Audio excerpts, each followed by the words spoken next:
In the official lore, Machop is depicted as a biological marvel. The Pokédex describes a tiny martial arts prodigy that casually uses gravelers as dumbbells and possesses enough raw strength to hurl 100 grown adults over its shoulder. That reputation is backed up by some intimidating early numbers. At level 5, right at the beginning of its life cycle, it boasts a base attack stat of 80. Add to that the physiological claim that its muscles never cramp, allowing it to endure a volume of training that would hospitalize other species. Based purely on these biological descriptions, you would expect this creature to dominate every combat scenario it enters. But drop that same creature into a highly optimized competitive environment, and the superhero narrative disappears. This is the Smogon Black and White Little Cup viability ranking. While peers like Mienfoo and Timber sit at the top, Machop languishes in the C tier. In elite play, Mienfoo and Timber provide the consistency that Machop lacks, making them the standard choice. This raises a specific mystery.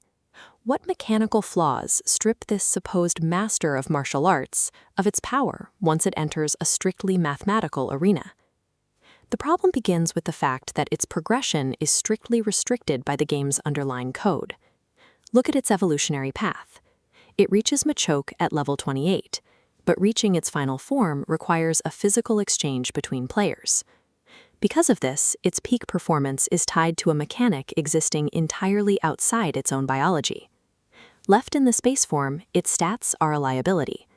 It has a base speed of only 35, and its defensive numbers are too thin to compensate for being slow. Raw power is useless if the creature is too slow and too fragile to actually land a hit before being removed from the field.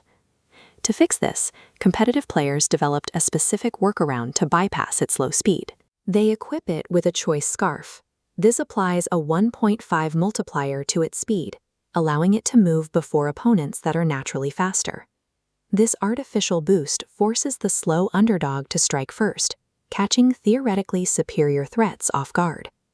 However, the item locks the user into a single move, so players pair this speed exclusively with one high-impact attack, Dynamic Punch. This isn't a victory for Machop's biology. It is a calculated override of the game's balance designed to keep a flawed species viable. Dynamic Punch is a high-damage move with a severe drawback. It only has 50% accuracy. Half the time it does nothing, but if it connects, the opponent is guaranteed to enter the confusion status condition. After a successful hit, the opponent enters a second coin flip with a 50% chance of attacking themselves.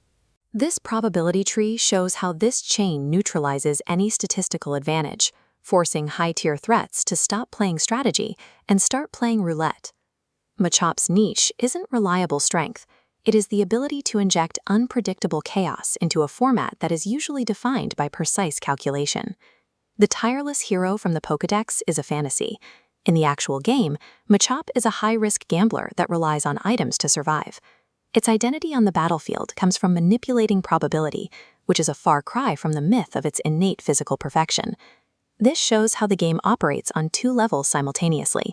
There is an imaginative lore for the casual experience, and a mathematical system that defines the competitive one. The appeal of the competitive scene isn't just using the strongest creatures, it's using these mechanical loopholes to make a flawed species win against the odds. Have you ever used a chaotic strategy like this to take down a top-tier team? Tell us about your best underdog victories in the comments, and subscribe for more analytical deep dives.